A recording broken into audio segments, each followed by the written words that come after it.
Welcome to Seasoned. I'm Marisol Castro. And I'm Chef Plum. Are you heading to a 4th of July cookout this weekend? If you're lucky, there'll be ribs, burgers, and lots of hot dogs. Later in the hour, Eric Hummel of Hummel Bros sits down with me for a frank conversation about the family business. See what I did there, Marisol? Yes, I saw what you did there. We will also explore the world of competitive eating with the Nathan's Famous hot dog eating contest champ, Miki Sudo. But first, no one throws a party like our guest, Martie Duncan. She's a party planner from Alabama, the host of the All Recipes podcast Homemade, and a Food Network star. Martie Duncan, thanks for joining us on Seasoned. Marisol, thank you, and Chef Plum for having me. I am thrilled to be here. This is so appropriate now because things are starting to open up. It's summer. Folks want to go out. They want to have their cookout. They want to have their barbecue. July 4th seems like a darn good time to start all this business. So, as we head outside with friends, give it to us. Martie with the party.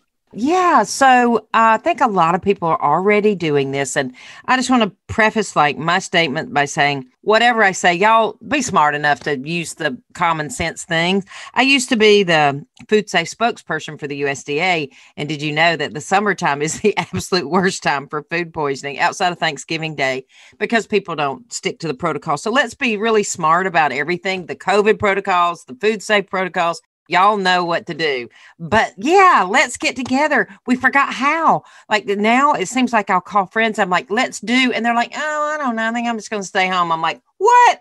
We got to get out of the house. So even if you just have something at home, something simple, you can do an Italian night party. You know, I'm a big Cubs fan. You can do, I can't go to Chicago party. So if you can't go to your favorite city, you can still have all the food from your favorite city in your backyard. Put the Cubs on the big screen and enjoy like a hot dogs or Chicago beef. Jeff Morrow from Food Network Star. I was on Food Network Star. Jeff was on. He even has his kit you can get. It comes with all the stuff you need for Chicago beef with his jardiniere and everything. I swear it felt like I went to Chicago. It was so great. Except one thing. I will put my Pete Alonso against your Anthony Rizzo any day, just so that we're clear. No. Okay? Yes, ma'am. Rizzo. Yes, ma'am. Rizzo. We don't want to start. I know. I'm sorry. We're having a Cups Mets situation here, but thank you for prefacing that. I had no idea you, beyond being a Food Network star, you had such an important job. The USDA. Well, it wasn't really that important. I was just the spokesperson to try to alert people to the dangers of, like we do in the South. We will put food out and let it sit out forever. I mean, especially for a funeral or something. That's true. Yes. Do you ever been to a funeral buffet in the South? No, but I want to now. There's nothing better than a warm deviled egg. You ever had funeral salad? No. What is funeral? Oh my God, it's the best thing. Okay. So in Alabama, when you go to the grocery store and you see somebody in front of you with 3 boxes of lime jello on the belt, you know there's a funeral happening. That is what goes in funeral salad. So, yeah. So what you say when you see that is, so sorry for your loss. Yeah. Oh my God, Martie, I think you might be the only human on the planet who celebrates a funeral like you're excited about it. You're like, oh, well, I'm sorry that we lost Grandma Irma, but let's have a party about it. It's going to be great. The food's going to be incredible. Of course you want to have a party and celebrate their life. Yes. Okay, so can we talk about cookouts? Hot dogs seems like a very easy lift. Easy. Any way to zhuzh them up? What are we talking about here? With I don't think anybody wants to zhuzh a hot dog, and here's why. Because you know what we crave are these familiar flavors. The things, my favorite hot dog to this day is one I used to get at the concession stand at the swimming pool I would go to in the summer. It had yellow mustard and kraut and relish, and that was it. My mom would give me a quarter, and I could get a hot dog and a small Coca-Cola. We say here Coca-Cola. You could get a small Coca-Cola and a hot dog for a quarter. That was way back in the day. But that was still the best hot dog ever had. I think people like what's familiar. I like to do a hot dog bar. You can give everybody like little miniature condiments, but let everybody kind of dress their own dogs. Hot dog bar is the greatest thing. It's great for a movie night party. You know, fun thing to do is to hang up a sheet in the backyard, get a little projector. They're not so expensive anymore, and show a movie and have outdoor movie night. I have a friend who in their community, they have a little common green area and they rent one of those big blow up screens. Everybody comes in their golf cart and they pull up and they bring their own snacks and they have movie night and watch whatever the movie is. So I think that goes great with hot dogs. Which town green is that? I'm not busy this weekend. I can. You're going to have to get on a plane, I'm going to tell you. Well. So, Martie, let me ask you, when it comes to hot dogs, though, I mean, there's a million different ways to cook a hot dog. You can grill them. You can do them in a pan. You can obviously put them in hot water. What's your preference? Oh, grilled. Yeah, for sure. Yeah. I like get a little bit of char on there, roll them around a little bit, get them all slightly burned. Yeah. I like them just slightly burned. And I like those really skinny hot dogs, too. Oh, the thin I ones. I like the bun size. You know. And you want to have that snap on it. That's what's really important. Oh, yeah. You gotta have that a snap. That's the best part about it. Oh, yeah. When you bite into the hot dog, you got to have that little, yeah. Right, yeah. Right. I don't know what that is, but you bite into it and you get that kind of little pressure builds up inside or whatever, and you get that little snap. Yeah, that's the best. Marisol, we got any hot dogs left? I'm starving right now. I'm ready for a hot dog right now. And, you know, with my hot dog, I like chips. That's what I'm used to. I want to have potato chips with a hot dog, not French fries, potato chips. Amen. What about ketchup on a hot dog? Is that sacrilegious here? No. I know what you're going to say, Marisol. Nah, I mean, I'll probably no ketchup for me, but I will say this. Here in Alabama, in Birmingham, Alabama, where I'm from, it is a hot dog town. Now, listen, this is the official, unofficial poll I'm taking throughout this program. Is a hot dog a sandwich? Of course, a hot dog's a sandwich. It's meat between bread. It's a sandwich. Thank you. I couldn't agree more. I mean, if it has to be categorized. Right. Yeah, it goes in the sandwich category. It certainly doesn't go like in the muffin category or the what category would it go in? Category, I don't know. nothing. Maybe its own category, I guess. People are jumping through their radios right now. I know. Oh, I know. That's a big thing. Like people want to stab you over that. Like if only that were our biggest problem, right? Is the hot dog a sandwich?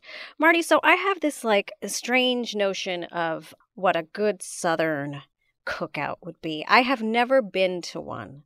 But before I die and I see someone online at the grocery store with their 3 packages of lime jello getting ready for my untimely passing, I want to go to one of these Southern cookouts. Well, you're welcome. Well, thank you. But until I get there, can you just run us through what you have?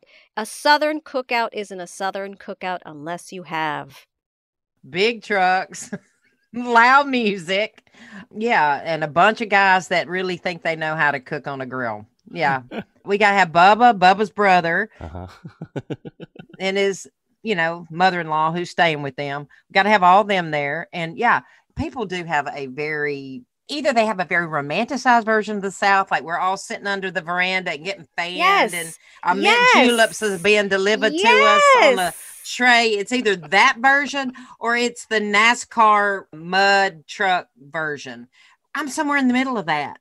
Southern women do love to entertain and they love to decorate and make these fun party things. Even if it's just a couple people, they kind of go all out. And so we might, even if girls are just coming over for a couple of cocktails, we're definitely going to put out some flowers and make it look nice. But I think people here, just they love to get together over just food and fellowship. It's really the signature of the South. Hospitality is the signature of the South. Well, unless you grew up in my family down south of Virginia, where my mom loved to have people over, but then she would complain about it the entire day. They're coming over. That's what she would do. Virginia's not the South. Okay. Listen, hey, everybody, they sound more like you than they do me, so I don't know. I know. They are, but they're not. Well, let's stay on the Southern barbecue thing a little bit here. What are we making at the barbecue? We're having deviled eggs. We're having potato salad. Okay, so barbecue is one thing, and a cookout is something else, right? So at a barbecue, we're making barbecue. I mean, we're making grilled meats and smoking things, and probably we killed some of them. I'm just guessing. I mean, it's possible. Yeah, we're getting a deer out of the freezer and throwing that out, and I think at most of our barbecues, though, people here really are good at grilling, and barbecue has been passed down from generation to generation. And on big occasions like Labor Day and 4th of July, all the neighborhood men would come over. They'd get the butts, they'd rub them down, they'd put them on, and they'd stay out in the backyard drinking beer and smoking butts all night long. And then we'd have a big party the next day. My mom make homemade ice cream, and one of the neighbors make her famous potato salad. Now, that is one thing about the South. Somebody's famous for something in your group, whatever it is. It may be a coconut cake. It might be potato salad. It might be slaw. It might be the ribs, whatever it is. But nobody else brings that. That person brings it. So if it's Aunt May who makes the coconut cake, nobody else better try to bring a coconut cake, because it's going to go down. You will face it will. Aunt May will be mad, and nobody else will really want to eat it for fear they'll never get another Aunt May coconut cake. What do you bring to the barbecue? What's your expertise? I'm usually the desserts. I'm ice cream because my mother made ice cream. So I usually make ice cream. I love to make fruit pies in the summer. I grow my own blueberries here. That my dad started it, and I'm continuing that tradition. And then I live near the peach capital of the world. Michelle Regus is my good friend. She used to say, Alabama doesn't have peaches. I'm like, Alabama's the greatest peaches. No, Atlanta, Georgia's got the peaches. I'm like, that's just propaganda. We have the real peaches. I make homemade peach ice cream, peach turnovers, make like little fried peach pies. I love those. Or maybe like a big peach cobbler or something. Then my mother used to make these fantastic double crust cobblers. So I just try to keep those family traditions going. I love all that too. And here's the thing. It's a little bit of a balloon buster for you, Martie. You know, I think peaches were originally indigenous to Delaware, which is kind of crazy. They didn't hold on to that title. What can I say? That's true. I hear you, though, with the propaganda. You know, people think a New York slice of pizza is the best. As a native New Yorker, I have converted. It's New Haven a pizza or nothing. Okay, I'm waiting for my invitation for the Connecticut pizza Bueno, tour. muchacha, I'm waiting for my peach cobbler double crusted situation. You coming to my home state in November? We'll get down with some. I'm gonna hold you to it. So, Martie, what's the plan for July 4th for you? You got any great ideas we could steal?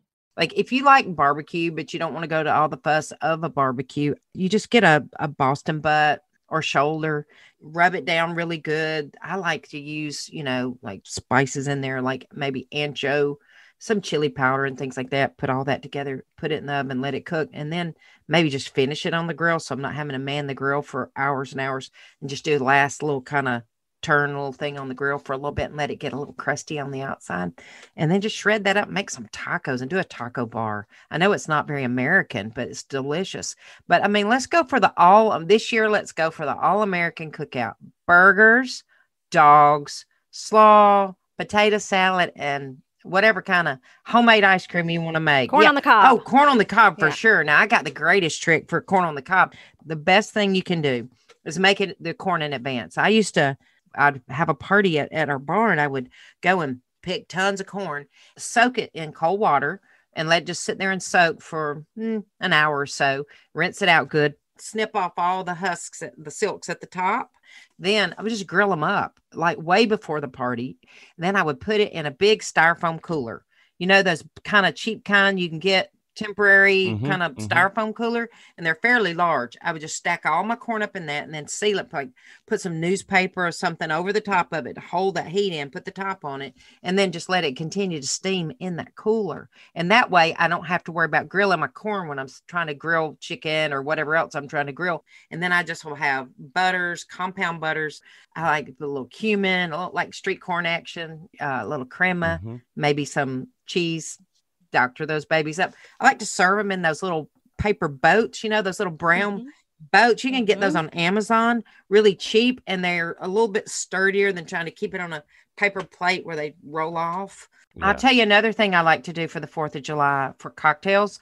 I like to make a big batch.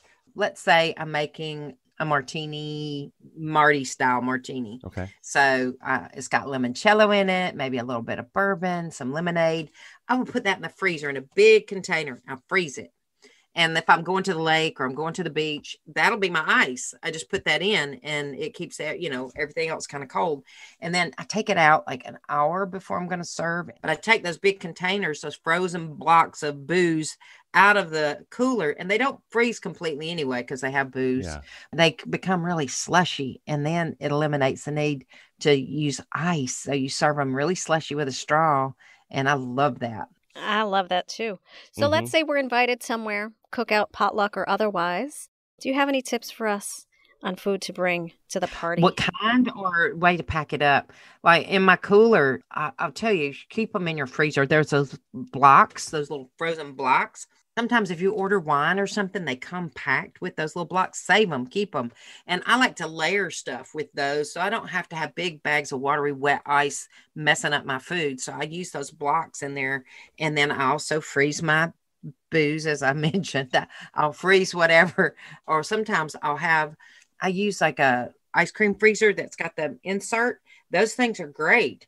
But in terms of what would I take to something like that, I probably gonna take like my mom's potato salad. It's the yellow mustard kind of potato salad with lots of onions, lots of relish, and it's dill relish, not sweet relish. But then I have to put a little bit of my secret recipe pickle juice in there. I get that from Wickles Pickles. Have you ever heard of Wickles Pickles? I wouldn't know, but I love the name. Oh my gosh, they're wicked pickles. They're so great. They're spicy and they got a little kick. So even after I eat all the pickles, I save the juice and then pour that in my barbecue sauce or sometimes, but it's great in potato salad. Deviled eggs for me are a must. I don't care if it's hot dogs or hamburgers or barbecue or whatever it is. Somebody better be bringing some deviled eggs. Now, that's my favorite. I got a new way of boiling eggs that tend to be a little bit more reliable too. So how do you do your eggs? What is it? Well, I was going to say, what is it? Yeah, tell us. Like 555. Put them in the water, cold out of the refrigerator in cold water. That takes 5 minutes to come to a boil, basically. And then you let them boil for 5 minutes. Then you turn it off, let them sit in the water for 5 minutes. Then you rinse them in cold water, pop the bottom. You know, if you pop the bottom, then a little bit of water kind of gets up there and you can get the membrane. The key is to get the membrane broken so you can peel them easily. When I did Food Network Star, I did 300 deviled eggs for my first competition. And I don't know what I was thinking because they made me leave them before I could peel them. We ran out of time. And so I had to put 150 eggs in the refrigerator. And believe me, trying to peel them the next day with no water was a disaster. Oh, God. I know. What a bad decision. But anyway, deviled eggs are fun because you can do all kinds of things with a deviled egg. It doesn't have to be the general basic deviled egg. You can do all kinds of fun stuff. Well, I always do deviled egg bars too, like lots of toppings, lots of condiments. For Food Network Star, that's what I did. I did 3 different deviled eggs. I did a barbecue deviled egg with a little bit of pulled pork and a pickle slice. I love it. I think I did a Jewish deli deviled egg with a bit of salmon and creme fraiche and capers and dill. You know, my favorite boiled egg thing, we're just riffing now a lot. I take an egg and I'll boil it for about 5 minutes and then take it out, peel it gently so it's still kind of soft on the inside. Yeah. And then I'll take you get those little tubes of biscuits, pre-made bit. I know you would never touch that. No, you I get yourself a biscuit and you roll it out, and then you pick a piece of ham and wrap it up in there, and mix some cheese in with that biscuit dough, and wrap the entire egg. So Scotch egg, Scotch egg, with that biscuit, and then cook it, and you have this beautiful like hard-boiled egg wrapped in cheese and ham on the inside. Should be a homemade biscuit. All right, real quick, we have to round this out with something we could do around the fire pit, like maybe s'mores. I like to do 2 different kinds. I like to do a s'mores bar, which is really fun, but I like to add all kinds of different stuff, not just the regular Hershey bar marshmallow thing. I like Nutella, and that way you don't have to wait for that chocolate bar to get melty. Sometimes you don't get your marshmallow done enough, and then the chocolate bar doesn't melt, and then you're trying to bite into it, and the chocolate's not soft enough, so the cookie breaks. It's not great. So I like to use Nutella and then get that marshmallow good and toasty, put in there. And then I put a few raspberries or maybe some sliced strawberries in there, push that all together. It's so good. But I also like to use different kinds of crackers. I like to use those Biscoff crackers like Delta give you. You know, those, whatever those things are so good. Those buttery things. You know, those peanut butter sandwich cookies. They're like a plank. Yes. And you break them into little. Yes. Get 4 of those for the top and 4 for the bottom. Roast your marshmallows, put them in the middle, squish that together, and then dunk that in melted chocolate. It's so good. Holy. That's the best part of summer, I think. S'mores outside, by the fire pit, by the lake, wherever you are. I think that's just great family memories right there. And that's what it's all about. At the end of the day, I always tell people, they're like, Martie, what advice can you give me for throwing a party? I'm like, it's about the memories. Don't fuss over the food. Throw some hot dogs on the grill, like we said, and just have an easy, fun time. Everybody will remember it forever. Forever. Martie Duncan, you are a treasure. I love talking to you. I had so much fun. Thank y'all for having me. And now I'm going to go find a hot dog and some more. I will see y'all later. Thank you for having me. That was Martie Duncan. Find her on Instagram at Martie Duncan, and that's Martie, Martie. Later in the hour, something really different for us. We talk to competitive eater Miki Sudo. I'm Marisol Castro. And I'm Chef Plum. Coming up after the break, Eric Hummel shares a bit about the family hot dog business. We still make it the way they made it. We still use the recipes that they brought over from Germany. You don't mess with quality. This is Seasoned. We'll be right back.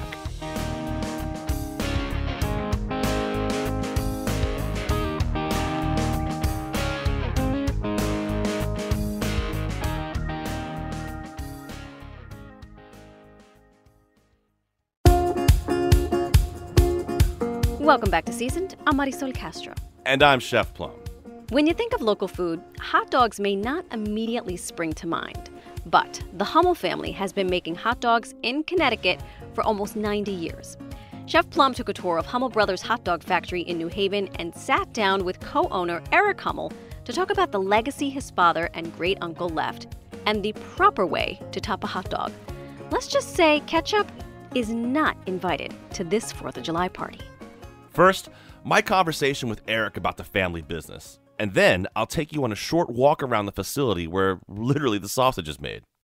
My grandfather always said, if you treat the employees like family, they'll be with you forever. And I never look at anybody, you're just here to work. You're here to be part of what we do. Right. And you're here to be part of our family.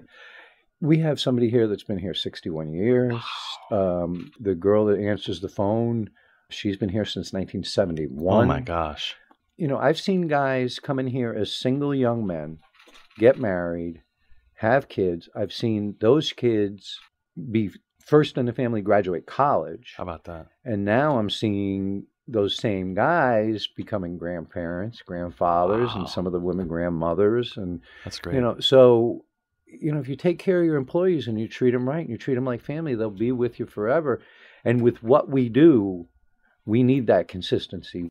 So, Eric, one of the things I was looking at when I was researching you guys a little bit and is just how much of a family business this is. And it started, I love the history of food in our state. And that's one of the coolest things I've learned on the show is how much history there is. Yeah. There's a lot of history here, especially with being a family business. Yeah. The business was started by my great uncle and my grandfather in 1933. They bought out a bankrupt Phil's Sausage Kitchen. Yeah. My great uncle was there at the time. My grandfather was actually a bread salesman at the time. But they were Wurstmachers from Germany. That's what their trade was when they came over. A hot dog maker. That's great. It translates to. So they borrowed $1,000 from Charlie Braun from Braun's Tavern, and they paid it back in the first year that they opened. And now we're closing in on 90 years. We're third generation is running business now. So great. But the thing about a family business is, my grandfather always had a saying: in a family business, the first generation builds it, second generation enjoys it, and the third generation runs it into the ground. And I used to ask if that was a motivational speech because it really isn't motivating me. It does make you feel good about it, right? But, if you're in the food business, you've seen it. They don't usually go generations because, right. What do you have? You have a lot of egos. You have who wants to be in charge, who thinks they're doing more work than somebody else. Everybody can do it better than the other one. But if you don't put that aside and realize we have to focus on what we do best. My cousin Billy is our CEO. He's great at what he does, and he really runs this company. Yeah. You have to find your niche and stick to it. How many family members are working day-to-day operations here? There's me and my three cousins. Okay. Their grandfather was my great uncle, and my grandfather Robert, I'm the only one from his lineage. Yeah. So there are 4 of us, and we're all here every day. We all walk the floor every day. You know, and to be connected, I'm sure you come across a lot of places where, you know, the owners of the company are so disconnected from their everyday. You can't in this business. You've got to be here. You've got to know what's going on. Maintain that quality. Yeah, and that's what, and I know I keep reverting back to my grandfather, but my grandfather always had a saying that, you know, if you make a cheap product, there's always somebody that's going to be able to make it cheaper. But if you make the best quality product you can make, very few people will be able to make it better. Yeah. And that's our philosophy. That's one thing that each generation will not mess with, will not change. You know, we still make it the way they made it. We still use the recipes that they brought over from Germany. You don't mess with quality. Right. And this is how we've gotten to 90 years, so we'll continue the same direction as they. We all have the same vision. I was trying to ask them downstairs some of the seasonings and ingredients in there. No one would tell me anything. They wouldn't tell me nothing. No, they wouldn't try. Hey, so but they'd have to kill you. That's what I figured. that's the face I got out there. I can't say nothing. Yeah, that's you know, it's funny. We have a saying in a family business. Sometimes some things are the family's business. That's pretty good. Well, you know, I mean, it's our flavor. Sure. And, you know, you don't want to give out what your recipe is. Yeah, I hear you. I hear you. July 4th, obviously, coming up. For me, it's one of the biggest barbecue holidays in the country. We're talking hot dogs and hamburgers. And, I mean, this says your name all over it. I mean, you can see the production being ramped up down there for hot dogs. Talk about how much it changes from a December to July 4th. Things are quieter in December, although we do, you know, growing up, we lived and died by the 4 months of summer. Yeah, because you know, really hot dogs are really the only things we made. You know, back in the day, we made a big line of lunch meat, loaves, and things that, you know, kids today just don't eat. Right. So they've all been discontinued. But now we're a viable 12-month operation. You know, hams around the holiday time, which I don't know if you've had ours, but they're really good. Yeah, they melt on your tongue. When you get St. Patrick's Day, the amount of corned beef they put out, we ramp up after Easter. It's like somebody flips that switch, and then we start ramping up on hot dogs. We ramp up for Memorial Day, and then Father's Day is always a big weekend. You know, Mother's Day, you go out to a restaurant. Father's Day, what? Dad's cooking on the grill. Hot dogs on the grill. That's right. And then 4th of July, and I think this year more than in the past, 4th of July is going to mean so much more because you finally get to be with each other again. I agree with you. Yeah. You know, these picnics of sitting 6 feet away from somebody and trying to have a conversation.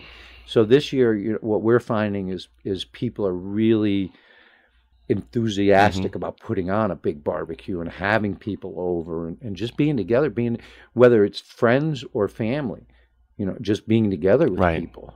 One of the things I do to give back to the community is I'm an auctioneer. Yeah, you can talk really fast and do the whole. I got thrown into it about 23 years ago. My mother was chairing an event for the New Haven Symphony. Our auctioneer backed out. And she gave me this, you do it. And people have liked it. But I did one recently, which was my first one live. I mean, I've done a bunch of Zoom ones. But people were so happy to be out and be with each other. And they couldn't throw enough money at that cause. Which I'm hoping is the attitude that people are having going forward, that they're happy that they can be out. They can be with each other. They can do the things. You know, a lot of the nonprofits that I help out have had such a rough year. You know, and they're important to us because being in business for 90 years, you don't stay in business this long without the community. Yeah. And if you don't give back to the community, that's so important to us and what we do here, is being active in the community and helping out. You know, so many. The Children's Hospital is one of my favorites. Ronald McDonald House. New Reach is huge. You become a staple in the community and becomes part of it, right? You have to, because without the community, nobody's buying the hot dogs. Those are the people that are keeping us in business, and I feel that we have a responsibility to them. Yeah, absolutely.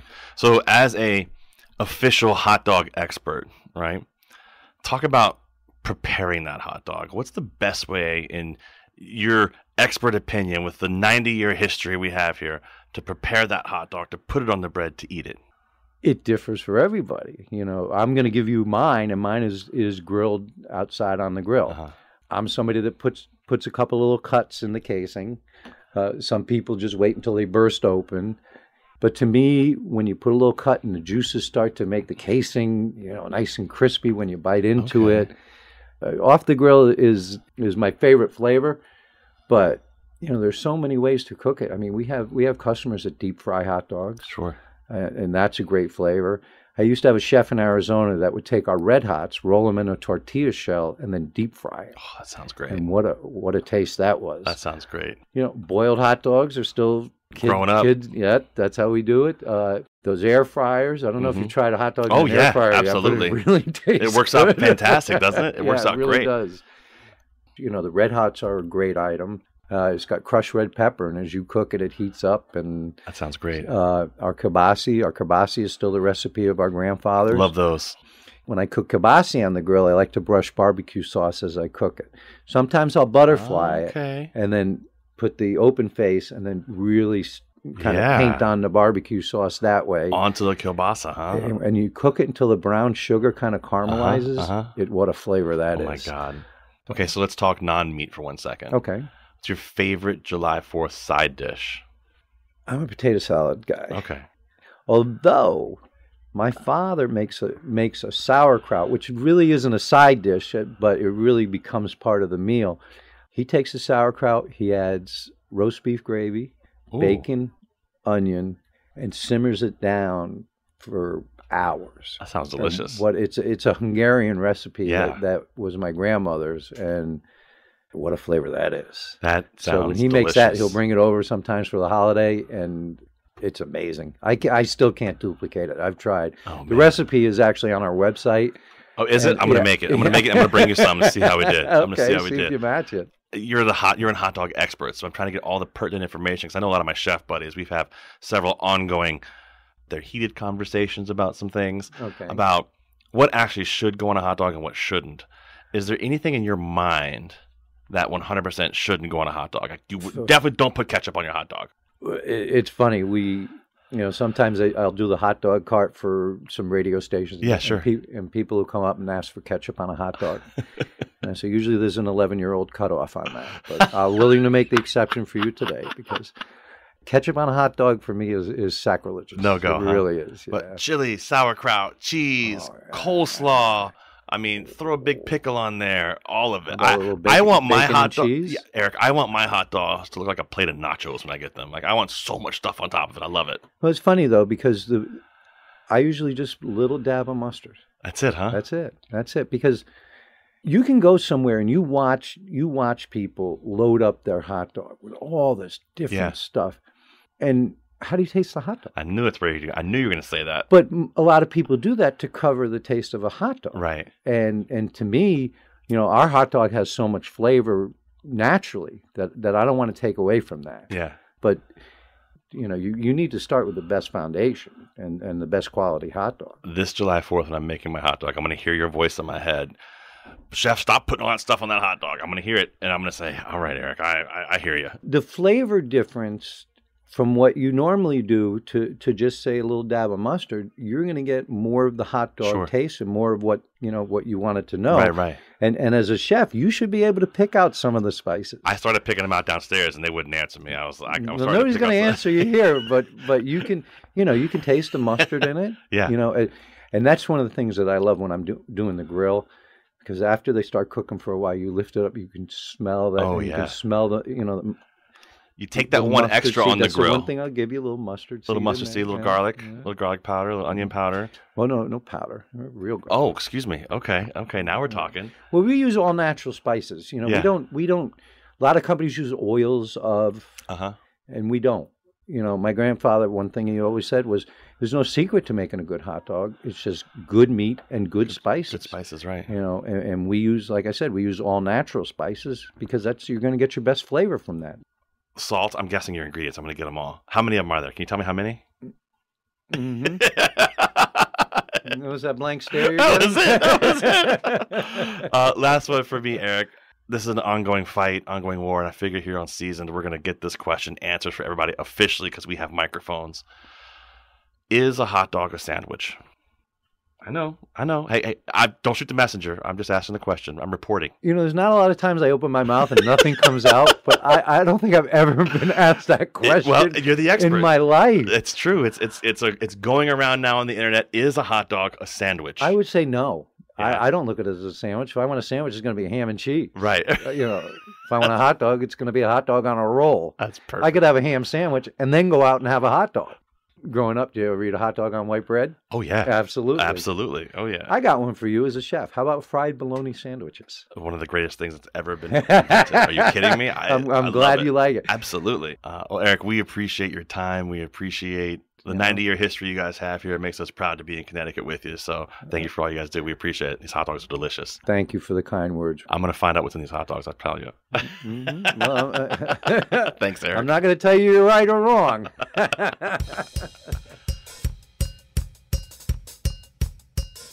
I could talk about hot dogs for days, but I really wanted to see how these beauties are made.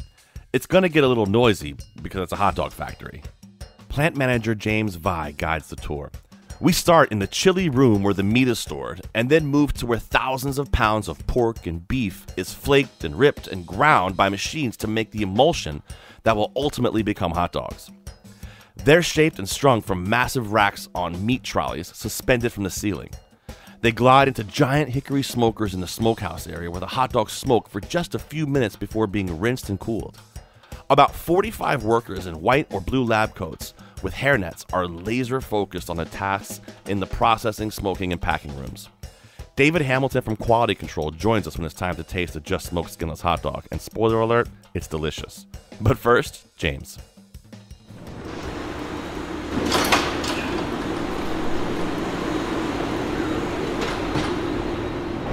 Okay, so this is the fresh meat cooler. This is where we receive all of our meat and we store it until it's time for production. So everything we bring in is in combos, it's neat, it's tidy. This is pork trim. Right, so that's all it is, trim. So what cuts of pork would you get this trim from? This is just basically ham trim, it's loin trim, it's from any cuts of the pig. Nice. Yeah. So it's 72% lean. Okay. Which means, the rest of it is fat. So each one of these containers is 2,000 pounds of trim, right? Pork trim, yes. Yeah, that's a lot of pork trim there. Yeah. And this pork trim gets used for? Majority of the product, including hot dogs. Awesome. Yep. And our beef product is all in neat and tidy boxes. So we use a 90%, a 50%. Sometimes it's 60%, and we blend it all to make our blends for the hot dogs. And again, that percentage is fat to lean, right? Yes. Yep. The pork and the beef is we blend it together, what we call our all blends, and that's what we make the hot dogs out of. That's here. No seasoning, it's just meat. It looks like ground beef, basically. Pretty much, yeah. Yeah. I'll probably have some inside. And then, depending on what kind of hot dogs we're making, on this line we're making a skinless hot dog. And over here we're making a 9-inch natural casing hot dog. Okay. So it's cooked in the plastic, in the cellulose casing, and then it's cut off on a peeler on the other side. We'll see that as we go over there. Do you ever get tired of hot dogs? I don't eat that many, but no, I don't. I don't. How many of these will come through on a day? So on a good day, each trolley weighs about, we'll call it 400 pounds. Okay. And on a good day on this machine, we can do just under 70. Wow. Yeah, so about, what's that, 28,000 pounds? Yeah, that's a lot of hot dogs. Yeah. This machine runs the fastest. Wow. Yeah, this is more efficient than the natural casing line. So we have one skinless line to our two natural lines. Gotcha. So this is the natural line. Okay, great. Okay, this is not skinless, this is the natural casing, this is the edible casing, this is the one you're going to get the snap from. Okay, this is going to be some finished product coming right out of the smokehouse.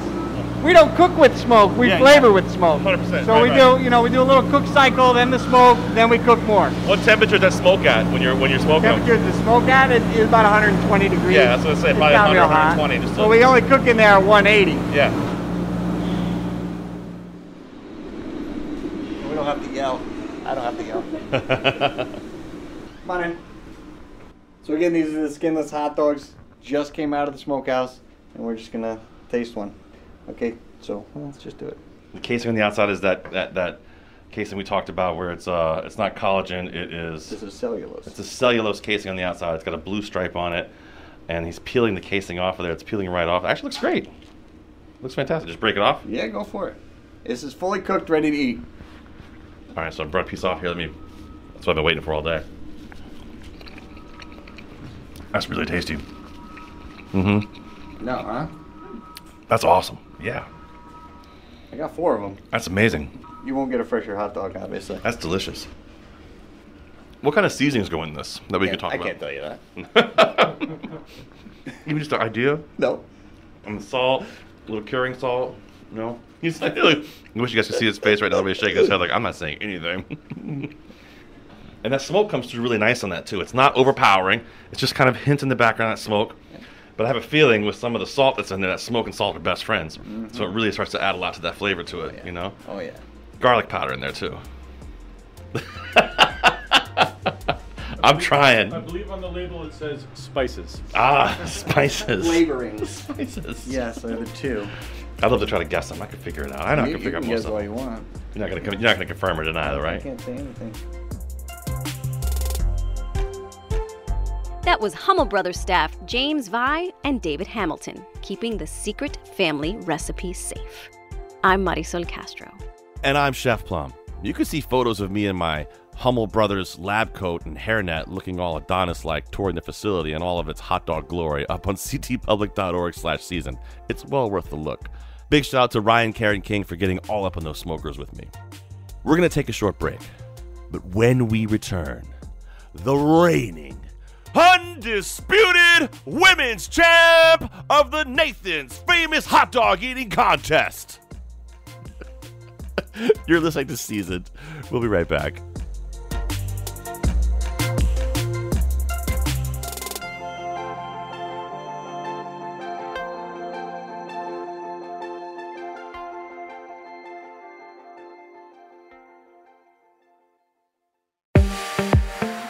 Welcome back to Seasoned. I'm Marisol Castro.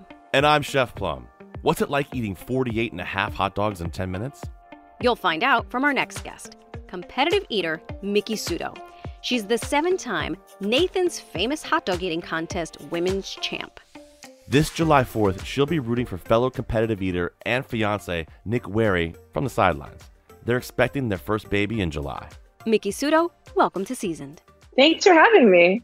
I have to say, I've been watching you and this whole subculture of competitive eating. How did you get started? Competitive eating combines eating, travel with competition, making a little bit of money, and, meeting all sorts of cool different people. So I fell into it by accident by doing a man versus food type challenge in Las Vegas. And here we are like 8 years later, and I'm the top female with Major League Eating on the pro circuit. It seems like your head, when I'm watching you shoving hot dogs into your face, like you're not even really there. Like you're not, like your body's moving and you're eating, but nobody's home. Do you go to a different place mentally? Yeah, no, that's when I'm having a really good run or a really great day. When you start to overthink things, when you get distracted by people in the audience, it's usually when you're not performing at your best. When it's all just like second nature and mechanical fluid, Nick likes to call it, like I'm just dancing. That's when you're having a really good run. That's what I strive for, is just kind of like block out everything in this weird Zen hot dog sort of state of mind.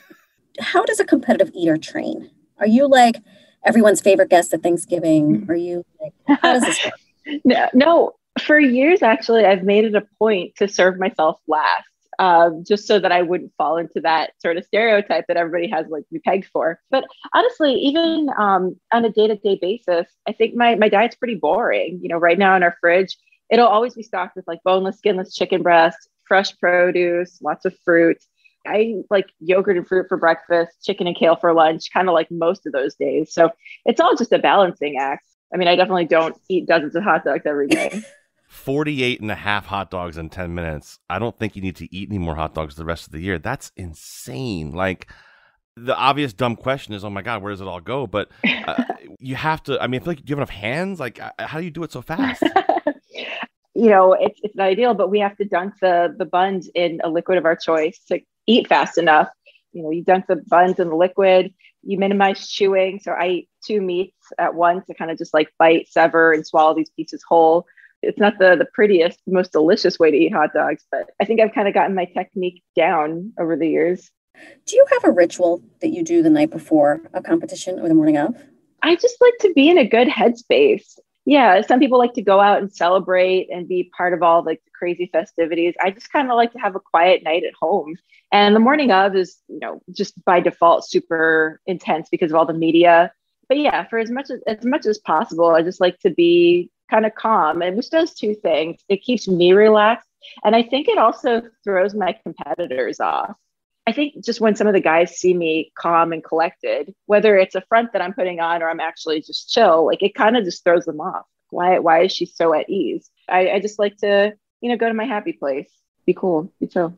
What you just described could be used for someone who's studying for a test or who has like a big event the next day that doesn't involve competitive eating. What are the skills that you use in your field that you feel are transferable? Oh, wow. That's a deep question. I wish we got these more frequently. It's usually like, what's the aftermath like? I think just, I don't know, like mental fortitude, the ability to persevere even when things get difficult, resourcefulness, time management, all those different things. But I think what competitive eating's really brought into my life is like a deeper appreciation for media and events. Because at the end of the day, while I'm a competitive eater, I'm there to put on a show for, the audience. And I'm also there to achieve the goals of, the sponsors that have a stake in this. I look at all of this as like, not just for me to hit a new record. I mean, obviously that's important because that's what my paycheck's sometimes tied to. But, I'm there to put on a great event. I've got some of your contests and competitions that you've been in. I have some of that stuff in front of me. And I'm blown away right now at looking at how any human being could eat 7.5 pounds of shrimp cocktail. That's just crazy talk. And didn't you do like 9 or 8 pounds of kimchi? Like, how do you eat that much? Yeah. How does anybody eat that much kimchi? I happen to love kimchi. I actually have I want to say it's a 8-pound jar in my fridge right now. I buy it in bulk, but yeah, I think I buy it in bulk. Of course you do. Exactly. When I see those cute little like 8-ounce containers, I'm just like, this is like a side that I would eat with my lunch. But bold kimchi, I do hold the world record, which I think is like 8.5 pounds in 8 minutes or something like that. Yeah, that was a really fun event and really challenging for some of the other competitors. And shrimp cocktail also because St. Elmo's cocktail sauce is known for its really strong horseradish flavor. July 4th, which is, I'm guessing Nathan's hot dog season, probably in your world. I mean, do you even like barbecue food anymore on July 4th? Do you even like have hamburgers or hot dogs? Absolutely.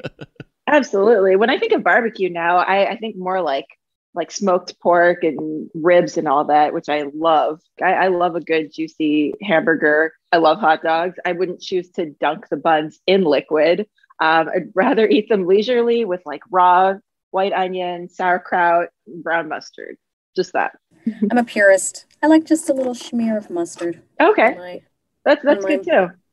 Where you kind of lose me is the Chicago style. I think it's called like dragged through the garden or something like that. We got the pickle spear and the relish and the 18 different sauces. I'm like, that's a little bit too much going on. I'm also not a relish kind of gal. So do all your friends, if they invite you over for dinner, do they just like always make the joke, like put the giant plate where you're sitting, where your seat is, and like pile it full of food? Oh, Mickey's here. No, I don't think. I mean, I guess it depends who I'm going out to eat with. For the most part, I think everybody's used to it. I mean, I'll definitely take advantage of the situation if we all go out to like an all-you-can-eat sushi type of place, or certain restaurants will have like bottomless chicken wings or something like that on certain nights. But no, if we're ordering a la carte, I'll just be normal. You don't want to be the reason that like, you and 3 of your friends somehow need a table for 8. Miki walks to a restaurant, Marisol, and it says bottomless chicken wings or bottomless mimosas. And she goes, oh, we're going to see about that. Yeah. Well, Miki, you're awesome. I can't wait to see you come back after you have the baby. Crush it again. Let's get 54 hot dogs in 10 minutes. All right. Come on. I think it's in the tank. Yeah. Excellent. Thanks, Miki. You're awesome. Thank you. That was Nathan's famous hot dog eating champ, Miki Sudo. I'm Marisol Castro. And I'm Chef Plum. Season is produced by Robin Doyen-Aiken and Katie Tolarski. Our interns are Maisie Carvalho and Kelly Langevin. Thanks for listening, everyone. Have a happy 4th of July, and see you next week.